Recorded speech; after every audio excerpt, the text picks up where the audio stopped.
केशव रंजन। आज का टॉपिक बहुत ही मजेदार है। जब आप पूरी वीडियो को देखेंगे तो आपको लगेगा कि यहाँ पर मैं खड़ा था, यहाँ पर वो था, वहां पर वो था। आज बातें होंगी समझदार और मूर्ख पे।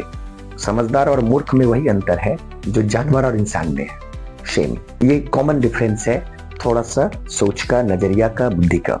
पूरी दुनिया में 3 तरह के लोग होते हैं। सबसे छोटी बुद्धि के लोग व्यक्तियों के बारे में बात करते हैं, फलाना आदमी ऐसा था, फलाना आदमी वैसा था। उससे ऊपर के लोग घटनाओं के बारे में बात करते हैं, यहाँ पर ये हो गया, वहां पर ये हो गया, यहाँ पर कार्यक्रम हुआ था, वहां पर कोई घटना घटित हो गया, वहां पर चोरी हो गई। और उससे ऊपर यानी तीसरे नंबर के लोग नए विचारों के बारे में बात करते हैं, कुछ बेहतर करने के बारे में बातें करते हैं, प्लानिंग की बात करते हैं, डेवलपमेंट की बात करते हैं। तो हम देख सकते हैं कि हमारे सर्किल में इस 3 तरह की मानसिकता में से कौन सी मानसिकता के लोगों के बीच हम ज्यादा रहते हैं। जिस मानसिकता के साथ ज्यादा रहेंगे हम उसी तरह हो जाएंगे, क्योंकि हम अट्रैक्ट करते हैं लोगों को और माहौल में ढलने की तो आदत है।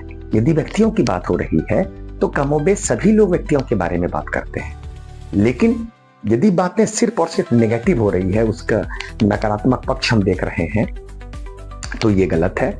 लेकिन यदि हम उसकी अच्छाई भी बताते हैं, उसके कुछ गुण को भी बताते हैं, तो यहाँ तक ठीक है।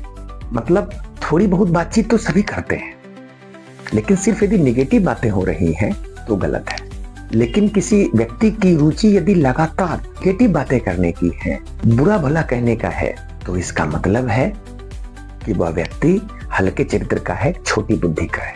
और इस प्रकार के व्यक्ति ही मूर्ख की श्रेणी में आते हैं। इन जैसों में खासियत भी होता है, ये असहनशील होते हैं, तुरंत गुस्सा हो जाते हैं, अपमानजनक बातें करके आपका दिन खराब कर देंगे, आपका दिल दुखा देंगे। और एक टैलेंट और होता है कि अपने बेहतर अनुभव से अच्छे काम का भी बेड़ा गर्क कर देते हैं। एक विद्वान खुद को मूर्ख कह सकता है, ठीक है चलो मूर्ख है, लेकिन एक मूर्ख कभी भी नहीं कहेगा कि मैं मूर्ख हूँ।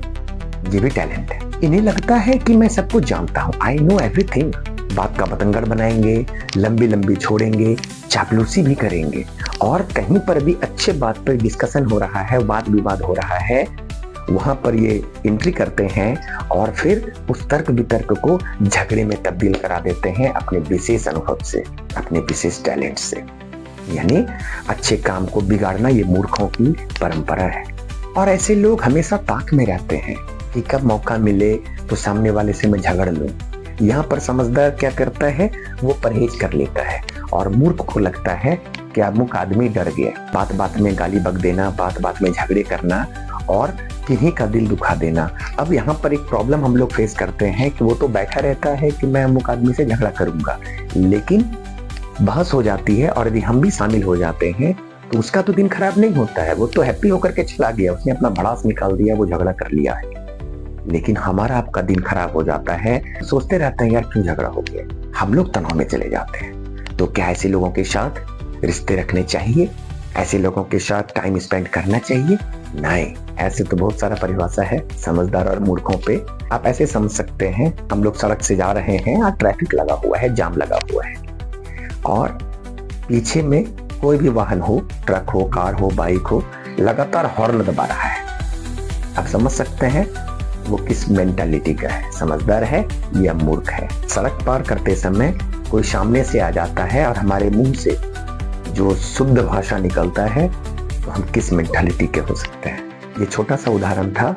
इस उदाहरण से हम समझ सकते हैं कि दुनिया में 3 तरह की मानसिकता, 3 तरह के लोग होते हैं। हमें अपना भविष्य अच्छा करना है, हमें इस 3 मेंटालिटी में से किस मेंटालिटी के साथ समय देना चाहिए, साथ देना चाहिए और सीखना चाहिए। और अंत में इस समझदारों को पूरी जिंदगी यह कह के समझाया जाता है, यार आप तो समझदार थे, आपको समझना चाहिए था। मोटिवेशनल स्पीच के साथ, वीडियोज के साथ हम आपके साथ बने रहेंगे। मिलते हैं नेक्स्ट वीडियो में। बहुत बहुत धन्यवाद।